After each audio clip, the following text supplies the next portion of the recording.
The class is about CT bowel lipogram.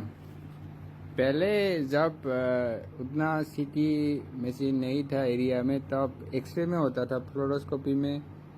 और patient का जो पोस्ट ऑपरेटिव वो होता है, बाउल का दो साइड से ओपनिंग रहता है ऐसा लिपोग्राम पे। वहाँ में हमको जो ओरल कंट्रास्ट पेशेंट को खिलाता है पॉजिटिव, ऐसा मिक्स करके, मतलब 500 to 100 ml कॉन्ट्रास्ट के साथ मिक्स करके पेशेंट का बाउल में धीरे धीरे डालना था। जो कैथेटर है, कैथेटर से डालने से धीरे धीरे अंदर जाता है, और कैथेटर थोड़ा ज़्यादा अंदर तक भेज सकता है, तो इसके लिए बैक फ्लो होना वो होता है, नहीं होने का चांस रहता है। तो कैथेटर डालने के बाद हम वो जो बैलून होता है बैलून को फुला के, उसके बाद कॉन्ट्रास्ट धीरे धीरे इंजेक्ट करते हैं और पेशेंट को सांस अच्छे से लेने के लिए बोलते हैं, लंबा सांस लेने के लिए बोलते हैं। तब मतलब बाउल मूवमेंट के वजह से जो भी हम फ्लूइड दे रहा है वो स्मॉल इंटेस्टाइन से लेके किक्कियम के थ्रू होके लार्ज इंटेस्टाइन में घुसता है, उसके बाद ऊपर चला जाता है रेक्टम तक। तो इस प्रोसीजर में वो पेशेंट का पोस्ट ऑपरेटिव होता है, मतलब कहाँ में ट्यूमर है उसको पोस्ट ऑपरेशन किया है, उसके बाद दो इन आउट निकाल के रखता है, और उस पॉइंट से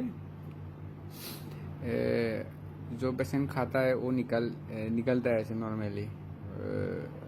और जब वो ये स्कैन करने के बाद आइडेंटिफाई हो जाता है कि प्रॉब्लम नहीं है, तब ये जो बाउल है, स्मॉल इंटेस्टाइन है, ये दोनों आपस में ऑपरेशन के थ्रू कनेक्ट करके पेशेंट को रिलीज करता है। और कुछ प्रॉब्लम होने से तो वो ऐसा ही रहता है, कोलोस्टोमी बैग लगा के रखता है ज़िंदगी भर। कभी नीचे के एरिया में कोई सी जैसा ऐसा कुछ ग्रोथ मिला तो ऐसा कुछ करता है, उसको निकाल के वो ओपनिंग बाहर से कर देता है। तो ये जो तुम लोगों को दिखाई दे रहा है बाहर में निकला हुआ, इसको स्टोमा बोलते हैं। ये जो निकला हुआ है इसको स्टोमा बोलते हैं। ऑपरेशन करके ऐसे, ये तो एक दिखाई दे रहा है, ऐसे दो रहता है, मतलब जो स्टोमक से लेके स्मॉल बाउल होके जहाँ में प्रॉब्लम है वहाँ में वो वाला हिस्सा हटा के, उसके बाद ये बाहर की तरफ एब्डोमेन वॉल से बाहर निकल के रखता है, और जो उसके बाद जो नीचे गया है वो भी बाहर में रखता है। और ये हमको देखना पड़ता है कि जो सर्जन है वो उसके हिसाब से जो भी पार्ट देखना चाहिए उसके हिसाब से हमको कॉन्ट्रास्ट देना है। कभी कभी दोनों देखना चाहिए कि फ्लो ऊपर में भी हो रहा है, ऊपर कहाँ तक है और कहाँ में ऑब्स्ट्रक्शन है या नहीं, ड्यूडेनम तक, और नीचे कहाँ तक गया है वो भी देखना चाहिए। वो जो डॉक्टर है उसका हिसाब से करना है, जो सर्जन है। और ये केस में प्रिपरेशन प्लेन कॉन्ट्रास्ट जैसे करते हैं ऐसा ही करना है, और कोई प्लेन में तुमको सस्पेक्टेड एरिया दिखाई दे तो एनजीओ लेना चाहिए उस एरिया में, नहीं तो नहीं लेने से भी होता है। ये पहले फ्लोरोस्कोपी में होता था, अब ये सीटी में होता है। सीटी में होने से कि अच्छा है कि जो प्रॉब्लम है वो अच्छे से दिखाई देता है, जहाँ में भी प्रॉब्लम है वो अच्छे से दिखाई देता है। सीटी में होने का ये अच्छा वो है। और कितना अमाउंट ऑफ बाउल ऑब्स्ट्रक्शन है या स्ट्रिक्चर है या कहाँ में बाउल में कोई लीकेज है वो देखता है। और ऐसा होता है डायग्राम, जो स्किन है उस स्किन को ब्रेक करके इसे ओपनिंग करके रखता है। प्रोक्सिमल और डिस्टल, ये टूवर्ड्स एनस तक जाता है, मतलब लार्ज इंटेस्टाइन में होके जहाँ में भी देगा उसके ऊपर डिपेंडेंट है। और ये स्टोमक से आता हुआ जो है वो लाइन है, और बीच में से काट के दोनों ओपनिंग करके रखता है, और यहाँ में कोलोस्टोमी बैग लगा के रखता है। कोई भी पेशेंट फूड खाएगा तो यहाँ में आके निकल जाएगा, और ये वाला हिस्सा एम्प्टी रहता है। लास्ट में ये वाला हिस्सा देखने के लिए ही वो करता है कि यहाँ में कहाँ में ऑब्स्ट्रक्शन है या नहीं है, और यहाँ तक फूड अच्छे से आ रहा है या नहीं स्टोमक से, वो देखता है। मतलब ऊपर से जो खाना खाया है वो आया है या नहीं वो देखता है। और ये तो बैग लगा हुआ रहता है, और यहाँ में कहाँ में प्रॉब्लम होगा इसको काट के ये वाला हिस्सा थोड़ा आगे लाके यहाँ पे निकाल के रखता है। और जब हमको सीटी करना होता है तब हम कैथेटर लगा के सिरिंज के साथ हम इसके अंदर घुसाते हैं। उसके बाद जो बैलून है उसको थोड़ा पूरा फुलाते हैं। उसके बाद जो कॉन्ट्रास्ट है वो हम इंजेक्ट करते हैं। तब क्या होता है, ये बाउल में कॉन्ट्रास्ट आ जाता है, और यहाँ में ये बाउल के अंदर कहाँ में मतलब स्ट्रक्चर होगा, ऐसा कोई स्ट्रक्चर होगा, या कहाँ में ऐसे ट्यूमर होगा, ऐसा कोई बाउल में ऑब्स्ट्रक्शन है तो दिखाई देता है। तो ये देखने के लिए ये करता है।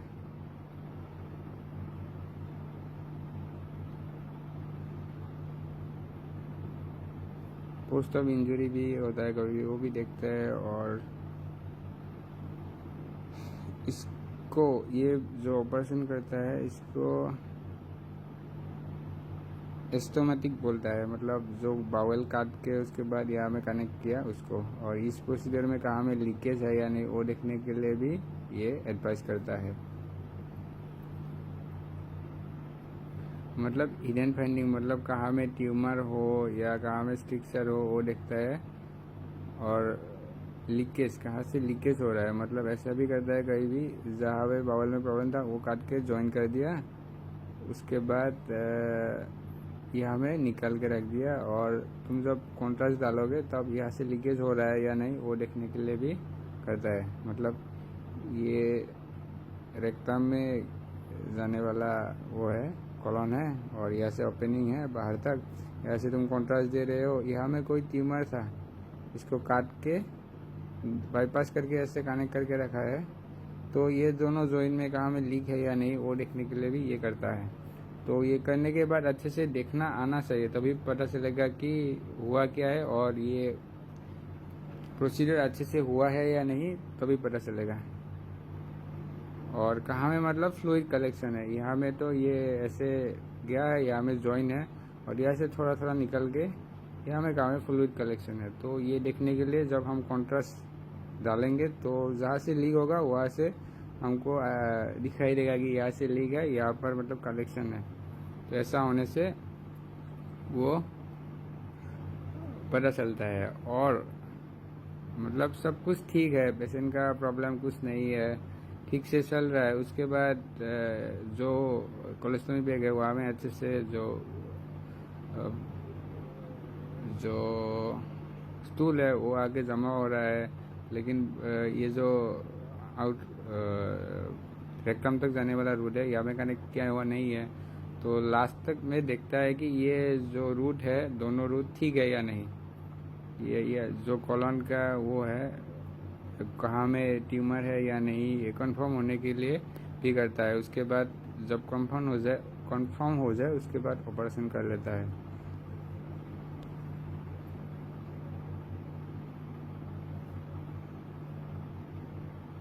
और वो एक केस में लाया है।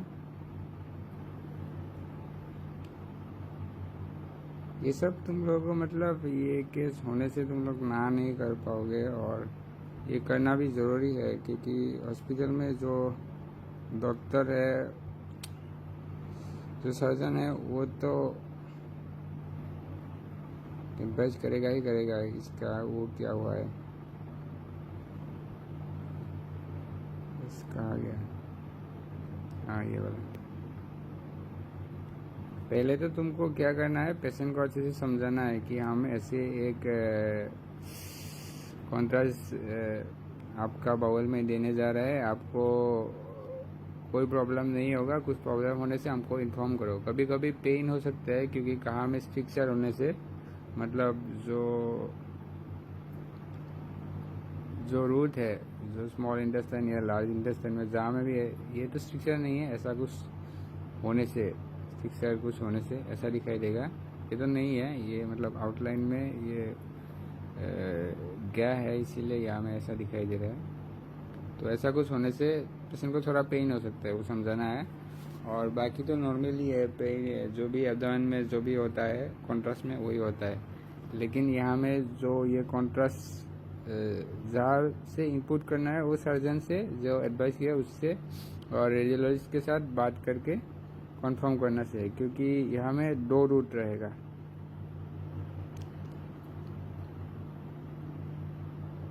ये देखो, ये एक रूट है और यहाँ में देखने से ये एक रूट है। ये दोनों रूट को कहाँ में देना है वो सर्जन के साथ और रेडियोलॉजिस्ट के साथ बात करके वो कंफर्म करना पड़ता है। यहाँ में देखोगे तो दोनों रूट से ही दिया हुआ है।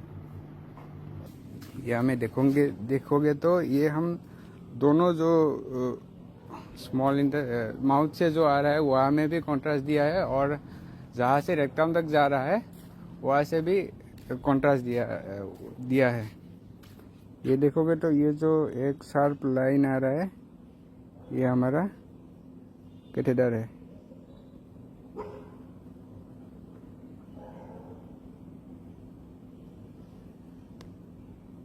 ये जो शार्प लाइन आ रहा है ऐसे, सॉरी,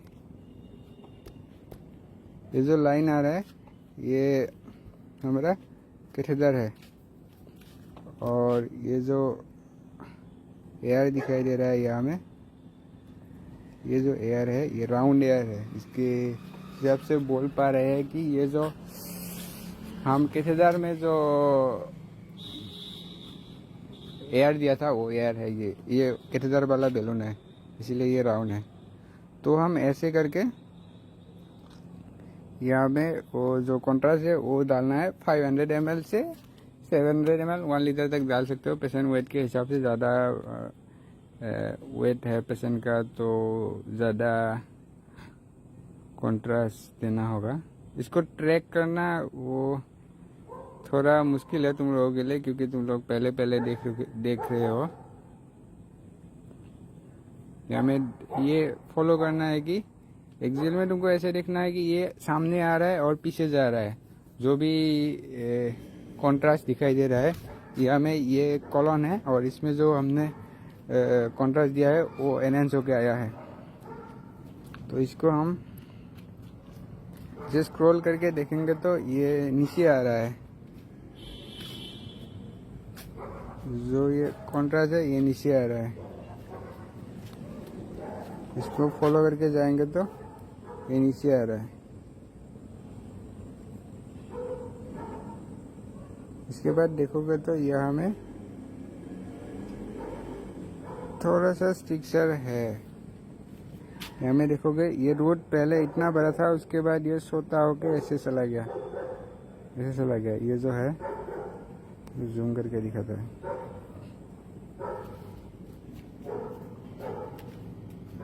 ये जो है ये रोड यहाँ से सोता होके ऐसे घूम के चला गया है। यही दिखता है यहाँ में कि ऑपरेशन के बाद इतना दिनों में कुछ डेवलप हुआ है और कुछ ट्यूमर और कुछ मतलब प्रॉब्लम इन दिस एरिया। सो वो देखने के लिए ही ये एक स्कैन करता है। ये एक अच्छा एग्जांपल है। यहाँ में ये थोड़ा स्ट्रक्चर जैसा लग रहा है। उसके बाद तुम फॉलो करोगे तो ये देखो, यहाँ में जाओ, ये ऐसे आके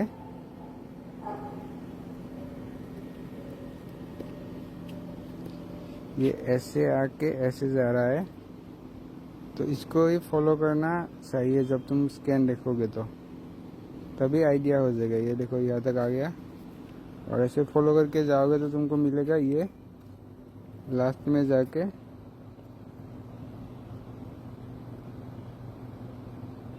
ये ऐसे जा रहा है,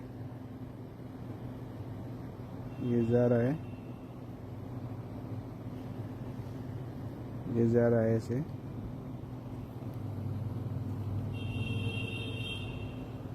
और मतलब ये बाउल मतलब पहले नीचे जाता है, उसके बाद ऊपर जाता है, ऐसे घूमता रहता है। तो ये है, इसको तुमको फॉलो करना, देखने से पता चलेगा। थोड़ा पीछे करके थोड़ा आगे करके उसके बाद ये यहाँ से यहाँ आया है, कॉलन ऐसे देखते हैं। उसके बाद थोड़ा ऊपर गया, ये वाला ऊपर गया है।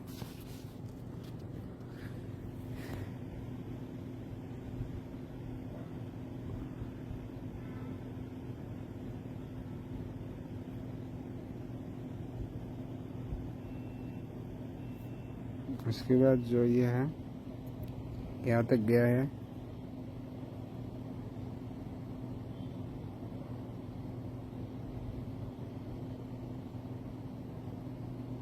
उसके बाद यहाँ तक ही गया है, ये लास्ट तक यहाँ तक ही गया है। इसके बाद ये मतलब जो स्टमक से डिओडोनम होके आया हुआ ये है, जो बाहर तक निकल के रखा हुआ बावल है, वो बावल है। और ये यहाँ तक ही आया है। और जब हम दूसरे को देखेंगे, ये दूसरा वाला है, ये दूसरा वाला ओपनिंग है, ये रेक्टम तक जा रहा है। और यहाँ में पहले ही कॉन्ट्रास्ट दिया हुआ है, तो यहाँ का कैथेटर अभी नहीं है। तुम लोग देखोगे तो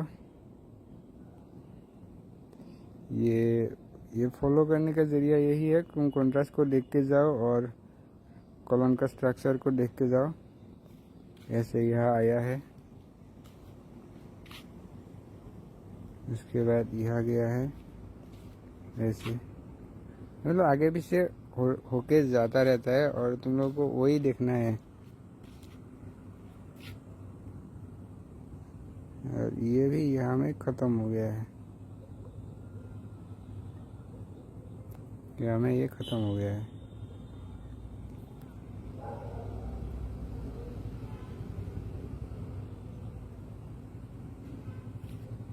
और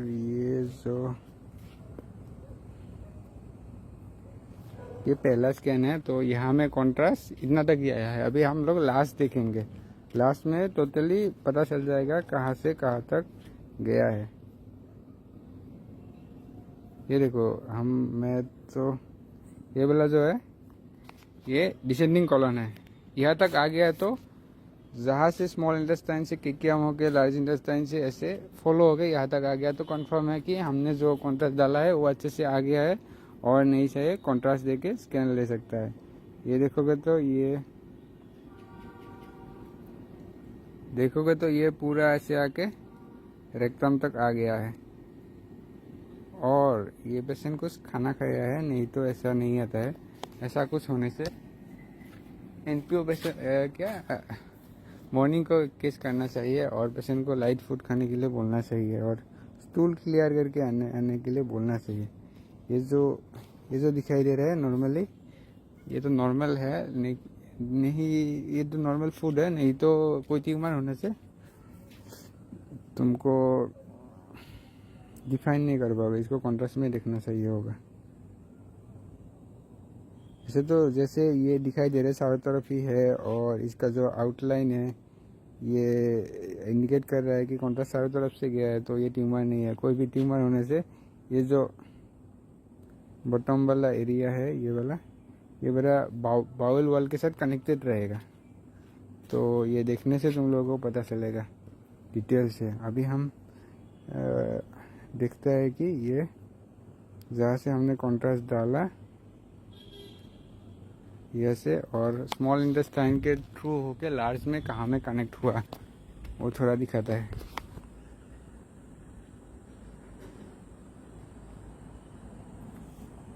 ये जो है ये तो इस तरफ में देख लिया तो ठीक है, हमारा कॉन्ट्रास्ट ऑलरेडी आ गया है।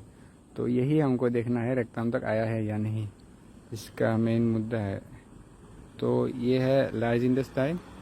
यहाँ में थोड़ा हम नीचे आएंगे तो ये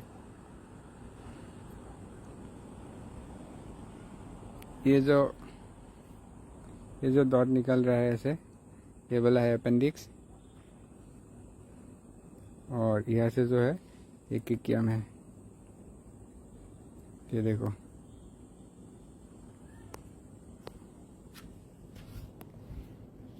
ये जो है ये किकियम है, और इसको हम फॉलो करेंगे तो ये ऐसे आ रहा है लार्ज इंटेस्टाइन से, उसके बाद ये ऐसे जा रहा है,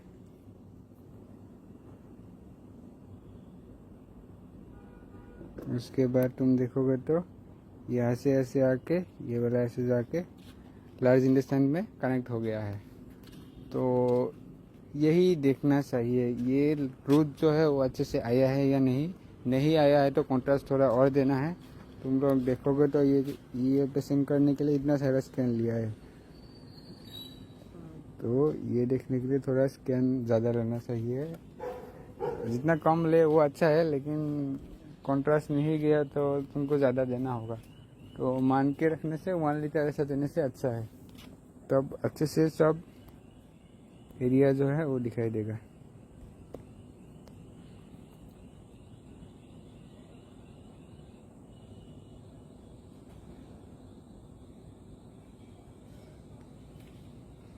यहाँ में देखोगे तो ऐसे कॉर्नियल में देखने से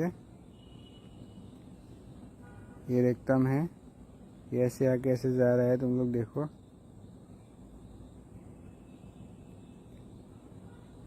ये है डिसेंडिंग कॉलन, ये है लार्ज इंटेस्टाइन ही है, ये ऐसे।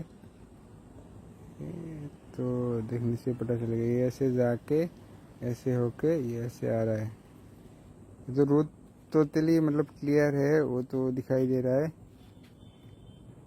तुम लोगों को अपेंडिक्स दिखा था, इसका अपेंडिक्स कैसे अच्छे से आया है। देखो ये अपेंडिक्स है, ऐसे अपेंडिक्स दिखाई देता है अच्छे से, मतलब फ्लूइड खिलाने से। ये किक्याम है अच्छे से बाउल प्रिपरेशन होने से। और ये ऐसे आके हम फॉलो करेंगे तो ये पेशेंट के थ्रू गया है, अंदर से अंदर तक गया है ये वाला। उसके बाद यहाँ में जाके ये वाला हिस्सा है, यहाँ से ऐसे गया है। ये वाला है या नहीं, थोड़ा मुश्किल है, नहीं है।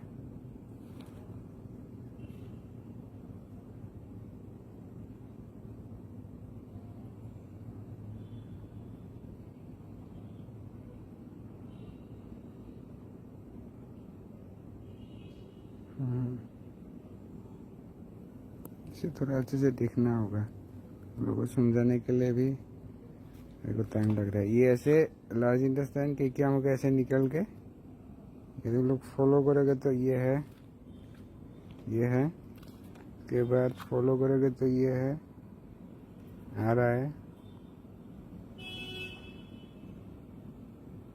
उसके बाद यहाँ से कनेक्टेड है यहाँ तक। उसके बाद ये आके बाहर तक आ जाता है ऐसे घूम के।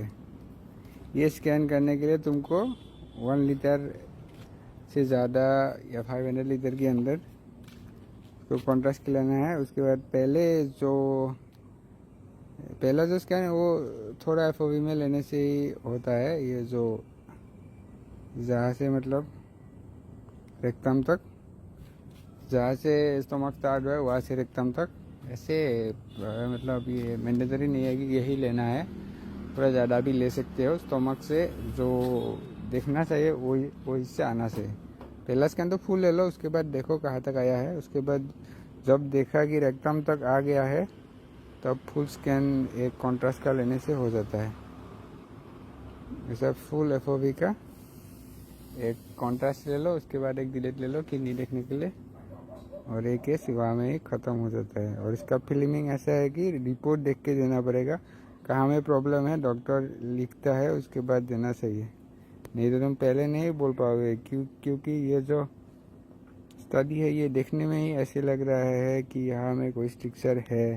तुम ये इमेज दे दो, डॉक्टर यहाँ में नहीं है लिख के देगा, तो जो रिपोर्ट का देखने का नज़रिया है वो डिफ्रेंशिएट हो जाएगा। तो रिपोर्ट होने तक वेट करना है और रेडियोलॉजिस्ट को पूछना है कहाँ में प्रॉब्लम है। और ये अच्छे से ये प्रॉपर होने से ही रिपोर्ट करेगा, नहीं तो डॉक्टर रिफ्यूज़ कर देगा। तो ये प्रॉपरली पेशेंट को जो ओरल है वो देना चाहिए, और जो ओरल नहीं देने से भी होगा, जो हम लोग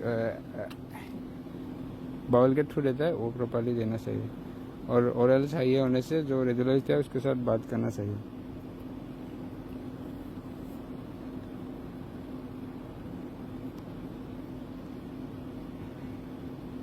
उसके बाद एक MRI का स्कैन दिखा देता है, क्योंकि MRI बहुत ही कॉम्प्लिकेटेड है, तो हर दिन थोड़ा थोड़ा MRI का सीक्वेंस के बारे में मैं बताता जाऊंगा। तब मतलब आइडिया हो जाएगा कि कहाँ में क्या है और कौन सा सीक्वेंस को क्या बोलता है। लीवर का मतलब T2 में लीवर कैसे दिखता है, T1 में लीवर कैसे दिखता है, ये प्रॉपरली देख के ही पता चलेगा। जैसे कि देख पा रहे हो, ये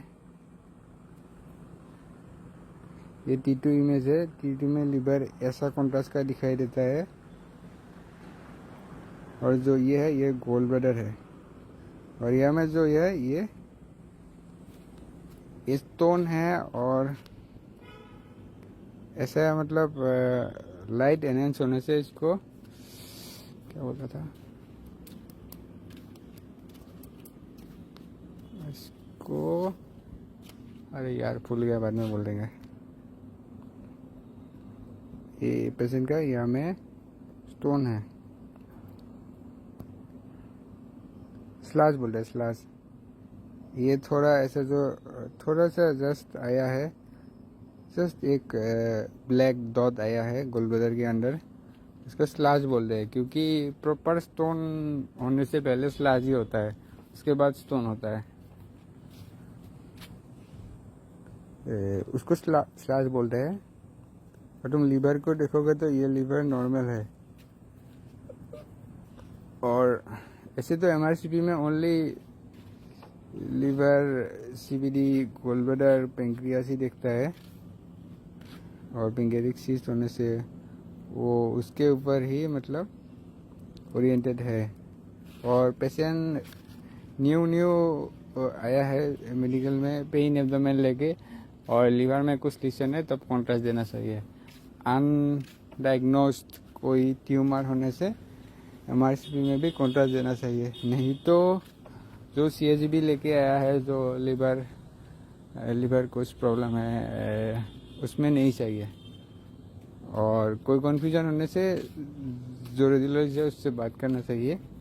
क्योंकि MRI में ऐसा है कि कोई भी रूल नहीं रहता है। तुम्हारा जितना नॉलेज ज़्यादा है उतना अच्छा है, और जितना एक्सपीरियंस ज़्यादा है उतना अच्छा है। और डॉक्टर के हिसाब से डॉक्टर जो देखना चाहता है वो उसका नज़रिया हर दिन अलग होता है। कभी मतलब जो सीक्वेंस है सब कुछ नहीं देख के भी रिपोर्ट हो जाता है, और कभी कभी तुम सब ले लो, फिर से एक बोलेगा ये क्यों नहीं लिया, एक ही छोड़ दिया, वो एक्स्ट्रा भी था तुम्हारे हिसाब से, वो नहीं लिया। तुम टाइम ज़्यादा स्पेंड नहीं करोगे उस पेशेंट के हिसाब से, ज़्यादा पेशेंट है और ऐसा कुछ मतलब होने से वही सीक्वेंस इम्पोर्टेंट हो जाता है। तो MRI इसीलिए जो सीनियर है उसके हिसाब से ही अच्छा है। जूनियर में तुम जाओगे तो तुमको बहुत ही डिफरेंट होगा, क्योंकि ये टोटली नॉलेज के ऊपर डिपेंड है। जितना तुम देखोगे, जितना तुम बोल पाओगे ये ट्यूमर है, हाँ ये हमें कुछ लग रहा है, तब तुमको वो ढूंढने से, जो डायग्नोस ढूंढने का जो नज़रिया है वो डेवलप होने के बाद तुमको फील होगा कि हाँ यही प्रॉब्लम था रिपोर्ट देखने के बाद।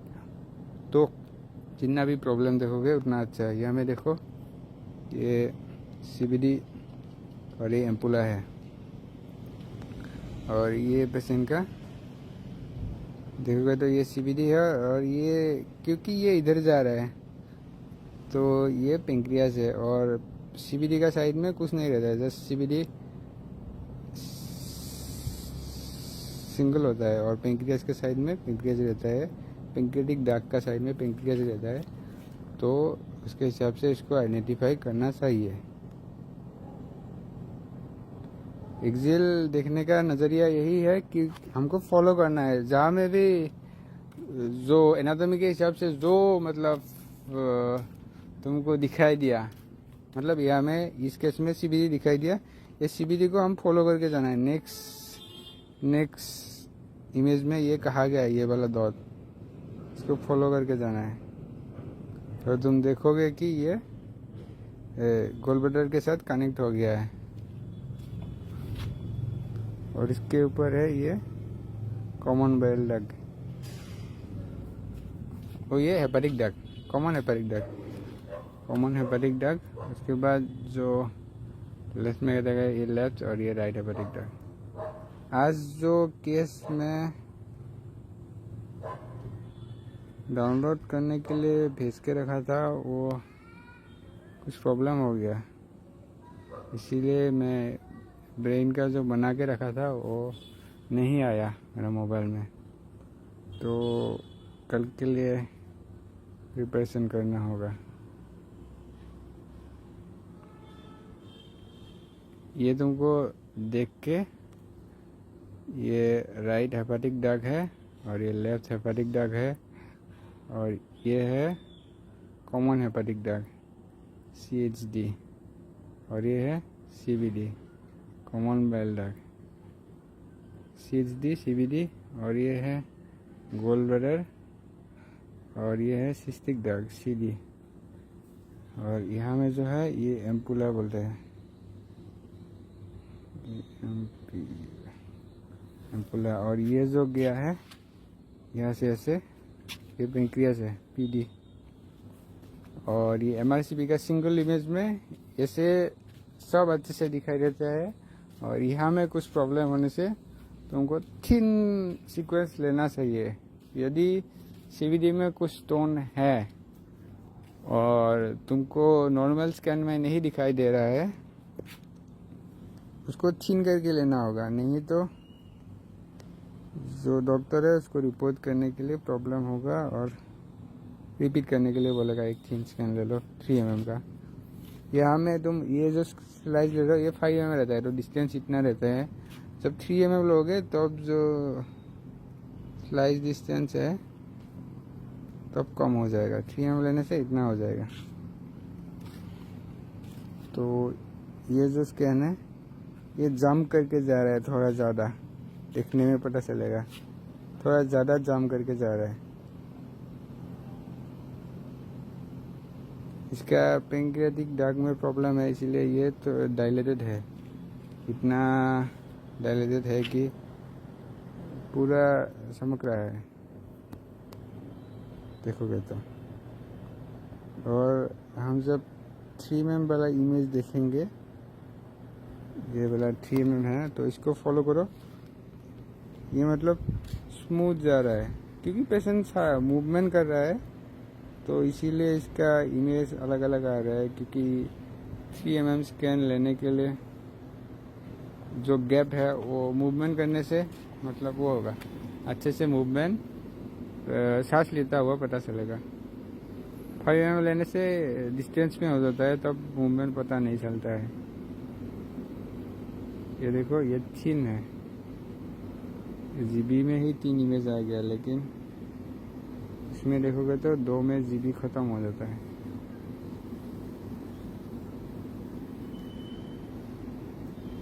और ये T1 है, T1 3G रहता है। ये देखो ये स्मूथ जा रहा है टोटली।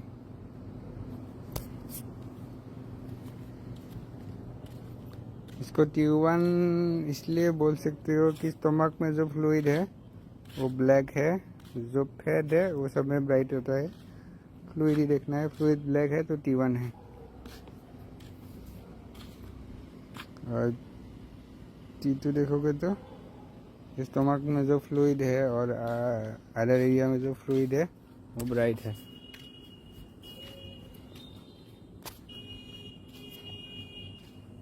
इसके बाद आज का क्लास यहाँ में ख़त्म करता है, और कुछ एक LS पॉइंट थोड़ा दिखा देते हैं। अरे यार क्या हो गया,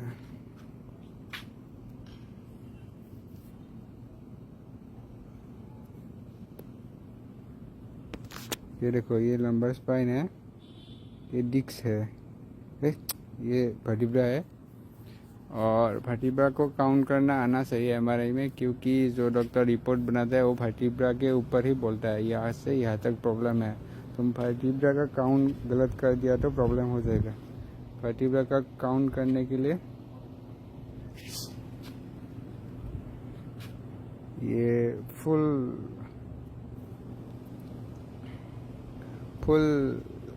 होल स्पाइन का एक इमेज चाहिए, इसीलिए एल स्पाइन होने से हम होल स्पाइन का सीक्वेंस लेना ज़रूरी होता है। ये जो पहला ये वर्टिब्रा है और सेकंड वर्टिब्रा है, इसका क्या नाम है तुम लोग देख के मेरे को कमेंट में बताओ, ये जानना ज़रूरी है। और एल स्पाइन का वर्टिब्रा गिनने से इसको 2 में गिना जाता है। जो पहला वर्टिब्रा है वो दिखाई नहीं देता है, ऐसे तुम कॉर्नल करने से थोड़ा दिखाई देगा, सेरेब्रल में नहीं पता पाओगे। और इसको काउंट करने के लिए ये 2 से काउंट करना है, C2 C1 और C2 का नाम क्या है कमेंट में बताओ तो, C1 और C2 का नाम। और एक्चुअली उसको ड्राइंग करना चाहिए, तभी तुम लोगों को वो याद रहेगा उसका नाम क्या है और उसका दिखने में एक्चुअली वो वर्टिब्रा C1 वर्टिब्रा कैसा है। ये C1 C2 है, उसके बाद ये C3 C4 C5 C6 C7, यहाँ में सर्वाइकल ख़त्म हो गया। उसके बाद ये थोड़ा 6 है, 1 2 3 4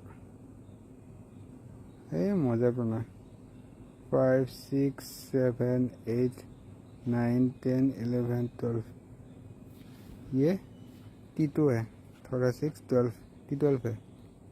उसके बाद 1 2 3, अरे थोड़ा गलत हो गया, ये हमें गलत हो रहा है शायद, ये तो 7 है। उसके बाद 8 9 1 2 3 4 5 6 7 8 9 10 11 12, 1 2 3 4, अरे क्या हुआ, 2 3 4 5 6 7,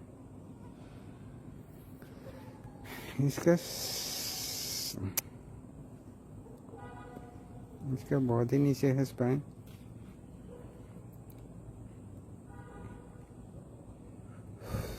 यह 2 3 4 5 6 7, ये 7 है। उसके बाद ये T1 T2 T3 T4 5 6 7 8 9 10 11 12, ये T12 है।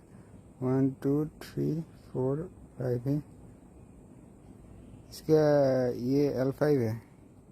ऐसा रहता है कभी कभी पेशेंट का जो स्पाइन है वो नीचे रहता है L5, क्योंकि उसका हाइट कम है या जेनेटिकली कुछ प्रॉब्लम है, इसके वजह से। ये लास्ट वाला T5 है और ये ऊपर से गिनना चाहिए। और पहला वाला का नाम एटलस है, नेक्स्ट वाला का नाम एक्सिस है।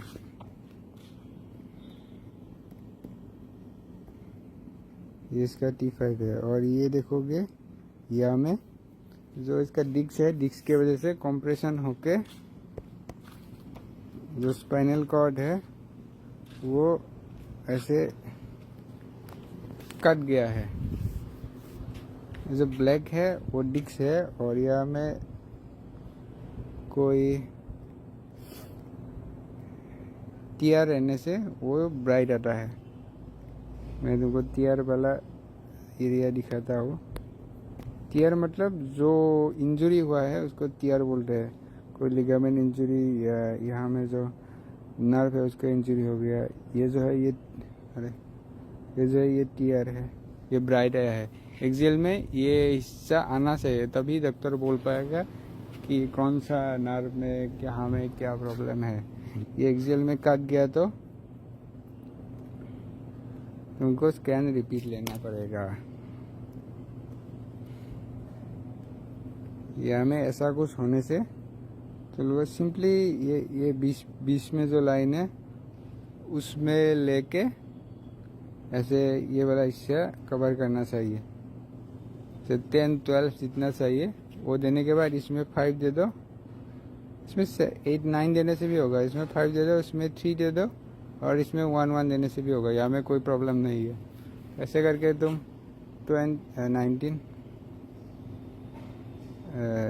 19 देखने से हो जाएगा। 19 या तो 24 देना है।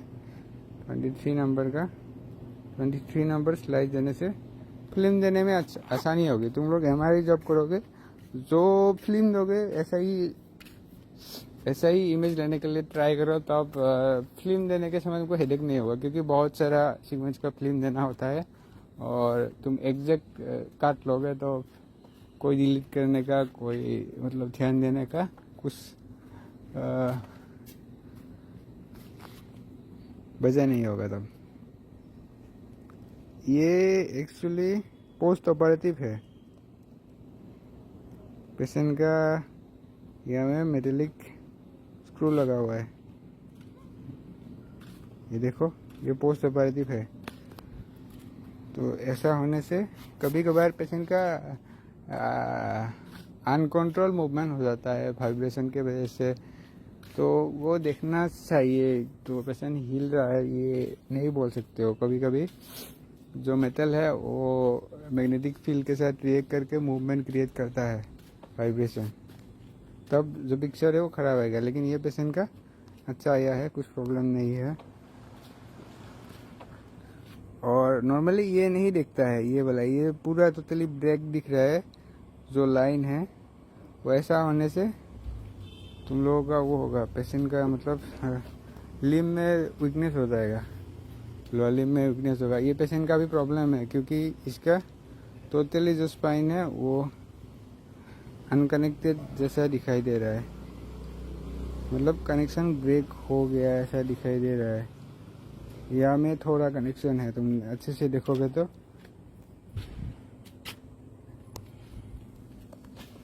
इसको अच्छे से देखने से पता चलेगा। ये जो हेयर लाइन आ रहा है ये नर्व है, और ये जो यहाँ में जो आके ये ख़त्म हो गया, यहाँ से जो नहीं है ये ब्रेक हो गया है ये वाला नर्व।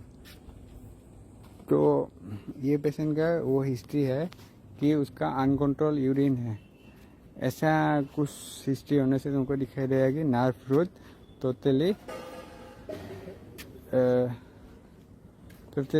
वो हो गया, जिसके वजह से कंप्रेस होके कनेक्शन नहीं है, मतलब जो ब्रेन से सिग्नल आ रहा है वो नीचे का हिस्से तक कनेक्ट मतलब इंफॉर्मेशन नहीं जा रहा है, इसीलिए मतलब अनकंट्रोल हो जा रहा है। कभी कभी क्या होता है कि जो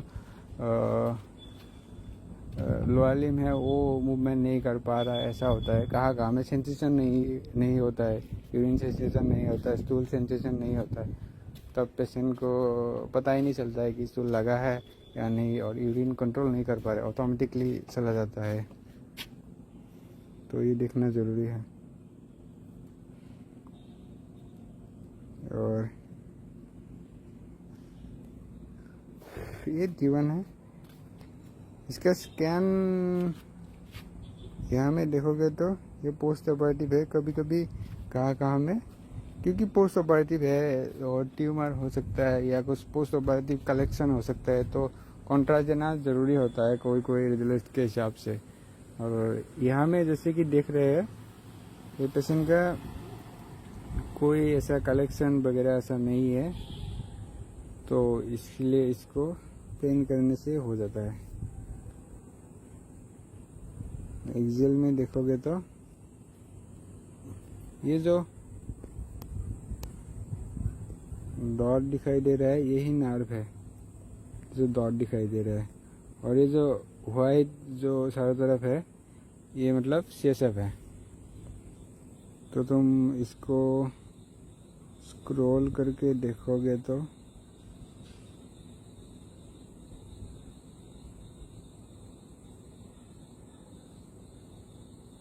ये वाला हिस्से में ये नर्व रूट खाली एक और ऐसा कुछ ही है, तो इसीलिए पेशेंट को ऐसा प्रॉब्लम हो रहा है। कंप्रेशन होने से ऐसे दिखाई देता है। यहाँ में देखो ये जो डिस्क है ये आके यहाँ में कंप्रेस किया हुआ है। ऐसा होने से पेशेंट का लोअर लिम्ब वीकनेस और मूवमेंट नहीं करने वाला ऐसा कुछ प्रॉब्लम हो सकता है। और रेडिएटिंग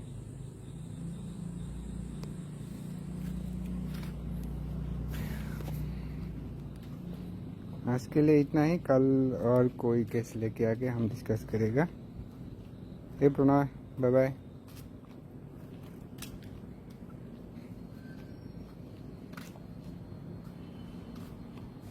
यहाँ में जो ये देख रहे हो ये टोटली डिस्क बाहर निकल के आके कंप्रेस हुआ है। पोस्ट ऑपरेटिव है, ऑपरेशन से पहले तो ठीक किया था शायद, उसके बाद फिर से ये हो गया है। जो बहुत पुराना ऑपरेशन है, 1988 ऐसा बोला था पेशेंट ने। इतना पुराना ऑपरेशन है फिर भी एमआरआई कर सकता है